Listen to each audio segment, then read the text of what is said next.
ನಮಸ್ಕಾರ, ನಾನು ಪಲ್ಲವಿ ಶಂಕರ್. ಇದು ಸ್ಕೂಪ್ ಕನ್ನಡ.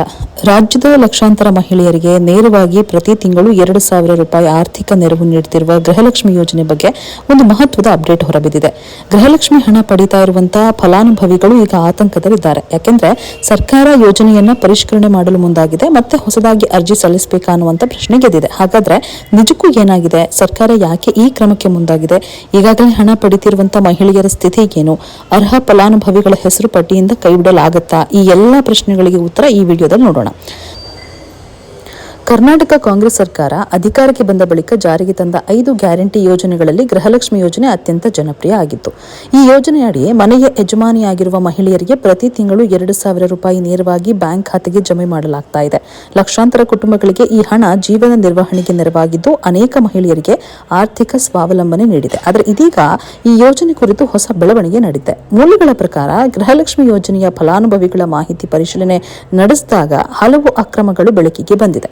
ಕೆಲವು ಪ್ರಕರಣಗಳಲ್ಲಿ ಮೃತಪಟ್ಟ ವ್ಯಕ್ತಿಗಳ ಖಾತೆಗಳಿಗೂ ಸಹ ಹಲವು ತಿಂಗಳಿಂದ ಹಣ ಜಮೆಯಾಗಿದ್ದಂತೆ. ಅಷ್ಟೇ ಅಲ್ಲದೆ ಯೋಜನೆಗೆ ಅರ್ಹರಲ್ಲದ ಕೆಲವರು ಸಹ ಇದರ ಲಾಭ ಪಡೆದಿದ್ದಾರಂತೆ. ಇದರಿಂದ ಸರ್ಕಾರಕ್ಕೆ ದೊಡ್ಡ ತಲೆನೋವಾಗಿದೆ. ಜನರ ತೆರಿಗೆ ಹಣ ಸರಿಯಾದ ಫಲಾನುಭವಿಗಳಿಗೆ ತಲುಪಬೇಕು ಅನ್ನೋ ಉದ್ದೇಶದಿಂದ ಸರ್ಕಾರ ಈ ಯೋಜನೆಯ ಸಮಗ್ರ ಪರಿಶೀಲನೆಗೆ ಮುಂದಾಗಿದೆ. ಈ ಹಿನ್ನೆಲೆಯಲ್ಲಿ ಸರ್ಕಾರ ಆಪರೇಷನ್ ಗೃಹಲಕ್ಷ್ಮಿ ಎಂಬ ವಿಶೇಷ ಅಭಿಯಾನ ಆರಂಭಿಸಿದೆ. ಇನ್ನು ಈ ಅಭಿಯಾನದ ಮುಖ್ಯ ಉದ್ದೇಶ ಏನು ಅಂದ್ರೆ ನಿಜವಾದ ಫಲಾನುಭವಿಗಳನ್ನು ಗುರುತಿಸುವುದು, ಅನರ್ಹರನ್ನ ಪಟ್ಟಿಯಿಂದ ಹೊರಗಿಡೋದು, ಮೃತಪಟ್ಟವರ ಹೆಸರಿನಲ್ಲಿ ನಡೀತಾ ಇರುವಂತಹ ಪಾವತಿಗಳನ್ನು ನಿಲ್ಲಿಸೋದು, ಯೋಜನೆಯನ್ನ ಹೆಚ್ಚು ಟ್ರಾನ್ಸ್ಪರೆಂಟ್ ಆಗಿರುವುದು. ಸರ್ಕಾರ ಹೇಳುವಂತೆ ಯೋಜನೆಯ ಮೂಲ ಉದ್ದೇಶ ಬಡ ಹಾಗೂ ಅರ್ಹ ಮಹಿಳೆಯರಿಗೆ ನೆರವು ನೀಡುವುದು. ಆದ್ದರಿಂದ ಯೋಜನೆಯ ದುರುಪಯೋಗವನ್ನು ತಡೆಯೋದಕ್ಕೆ ಇದು ಅಗತ್ಯ. ಇದೀಗ ಎಲ್ಲರ ಮನಸ್ಸಿನಲ್ಲಿರುವಂತಹ ದೊಡ್ಡ ಪ್ರಶ್ನೆ ಏನು ಅಂದ್ರೆ ಗೃಹಲಕ್ಷ್ಮಿ ಹಣ ಪಡಿತಾ ಇರುವ ಮಹಿಳೆಯರು ಮತ್ತೆ ಹೊಸದಾಗಿ ಅರ್ಜಿಯನ್ನ ಸಲ್ಲಿಸಬೇಕಾ ಅಂತ. ಸದ್ಯಕ್ಕೆ ಸರ್ಕಾರದಿಂದ ಅಧಿಕೃತವಾಗಿ ಎಲ್ಲಾ ಫಲಾನುಭವಿಗಳು ಮತ್ತೆ ಅರ್ಜಿ ಸಲ್ಲಿಸಬೇಕು ಅನ್ನುವಂತ ಆದೇಶ ಹೊರಬಿದ್ದಿಲ್ಲ. ಆದ್ರೆ ಪರಿಷ್ಕರಣೆ ಪ್ರಕ್ರಿಯೆ ವೇಳೆ ಕೆಲವು ಫಲಾನುಭವಿಗಳ ದಾಖಲೆಗಳನ್ನ ಮರುಪರಿಶೀಲನೆ ಮಾಡಬಹುದು ಅನ್ನುವಂತ ಮಾಹಿತಿ ಇದೆ. ಅಂದ್ರೆ ಎಲ್ಲರೂ ಮತ್ತೆ ಅರ್ಜಿ ಹಾಕಬೇಕು ಎಂಬುದು ಖಚಿತ ಆಗಿಲ್ಲ. ಈ ವಿಚಾರದ ಬಗ್ಗೆ ಸದ್ಯಕ್ಕೆ ಸಿಎಂ ಡಿ.ಕೆ. ಶಿವಕುಮಾರ್ ಸ್ಪಷ್ಟನೆಯನ್ನ ಕೊಟ್ಟಿದ್ದಾರೆ. ಅವರು ಹೇಳೋದೇನೆಂದ್ರೆ ಯಾವುದೇ ಕಾರಣಕ್ಕೂ ಅರ್ಹ ಫಲಾನುಭವಿಗಳನ್ನ ಯೋಜನೆಯಿಂದ ಹೊರಗಿಡೋದಿಲ್ಲ. ಇದು ಗೃಹಲಕ್ಷ್ಮಿ ಫಲಾನುಭವಿಗಳಿಗೆ ದೊಡ್ಡ ನೆಮ್ಮದಿಯ ಸುದ್ದಿ. ಯೋಜನೆಗೆ ನಿಜವಾಗಿಯೂ ಅರ್ಹರಾಗಿರುವ ಮಹಿಳೆಯರು ಯಾವುದೇ ಆತಂಕ ಪಡುವಂತ ಅಗತ್ಯ ಇಲ್ಲ ಅನ್ನೋದು ಸರ್ಕಾರದ ಸಂದೇಶ.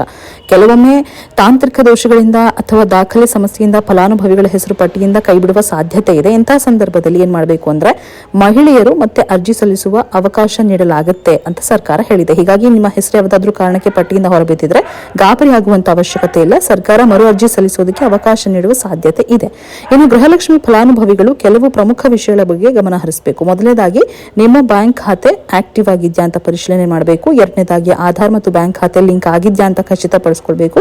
ಮೂರನೇದಾಗಿ ರೇಷನ್ ಕಾರ್ಡ್ ಮತ್ತು ಇತರ ದಾಖಲೆಗಳಲ್ಲಿ ಯಾವುದಾದ್ರೂ ತಪ್ಪುಗಳಿದ್ರೆ ಸರಿಪಡಿಸಿಕೊಳ್ಬೇಕು. ಇನ್ನು ನಾಲ್ಕನೇದಾಗಿ ಸರ್ಕಾರದಿಂದ ಬರುವಂತಹ ಅಧಿಕೃತ ಮಾಹಿತಿಯನ್ನ ಮಾತ್ರ ನಂಬಬೇಕು. ಸಾಮಾಜಿಕ ಜಾಲತಾಣಗಳಲ್ಲಿ ಹರಡುವಂತಹ ವದಂತಿಗಳಿಗೆ ಯಾವುದೇ ಕಿವಿಗೊಳ್ಳುವಂತಹ ಅವಶ್ಯಕತೆ ಇಲ್ಲ. ಇದೇ ವೇಳೆ ಯೋಜನೆಯ ಪರಿಷ್ಕರಣೆ ವಿಚಾರವಾಗಿ ರಾಜಕೀಯ ಚರ್ಚೆ ಕೂಡ ಕಾರಣ ಆಗ್ತಾ ಇದೆ. ವಿರೋಧ ಪಕ್ಷಗಳು ಯೋಜನೆಯಲ್ಲಿ ಆರಂಭದಿಂದಲೇ ಲೋಪಗಳಿದೆ ಅಂತ ಆರೋಪಿಸುತ್ತಿವೆ. ಮತ್ತೊಂದೆಡೆ ಕಾಂಗ್ರೆಸ್ ಸರ್ಕಾರ ಯೋಜನೆಯನ್ನ ಇನ್ನಷ್ಟು ಪರಿಣಾಮಕಾರಿಯಾಗಿ ಜಾರಿಗೊಳಿಸುವ ಉದ್ದೇಶದಿಂದ ಈ ಕ್ರಮ ಕೈಗೊಳ್ತಾ ಇದೆ. ಹೀಗಾಗಿ ಗೃಹಲಕ್ಷ್ಮಿ ಯೋಜನೆ ಈಗ ಆಡಳಿತಾತ್ಮಕ ಮತ್ತು ರಾಜಕೀಯ ಎರಡೂ ಆಯಾಮಗಳಲ್ಲಿ ಚರ್ಚೆಗೆ ಕಾರಣ ಆಗಿದೆ. ಒಟ್ಟಾರೆ ಹೇಳುವುದಾದ್ರೆ ಗೃಹಲಕ್ಷ್ಮಿ ಯೋಜನೆ ರದ್ದಾಗುವುದಿಲ್ಲ, ಅರ್ಹ ಫಲಾನುಭವಿಗಳ ಹಣ ನಿಲ್ಲಿಸಲಾಗುವುದಿಲ್ಲ ಅಂತ ಸರ್ಕಾರ ಭರವಸೆ ನೀಡಿದೆ. ಆದರೆ ಅನರ್ಹರನ್ನ ಗುರುತಿಸಿ ಹೊರಗಿಡುವ ಕಾರ್ಯ ನಡೆಯುತ್ತೆ. ಹಾಗಾಗಿ ನೀವು ಅರ್ಹ ಫಲಾನುಭವಿ ಆಗಿದ್ರೆ ಆತಂಕ ಪಡೋ ಅವಶ್ಯಕತೆ ಇಲ್ಲ. ಯೋಜನೆಯ ಮುಂದಿನ ಬೆಳವಣಿಗೆಗಳ ಬಗ್ಗೆ ಮಾಹಿತಿ ಬಂದ ತಕ್ಷಣ ನಾವು ನಿಮಗೆ ತಲುಪಿಸ್ತೀವಿ. ಅಲ್ಲಿವರೆಗೂ ನಮ್ಮ ಚಾನೆಲ್ ಸಬ್ಸ್ಕ್ರೈಬ್ ಮಾಡಿ, ಲೈಕ್ ಮಾಡಿ, ಶೇರ್ ಮಾಡಿ.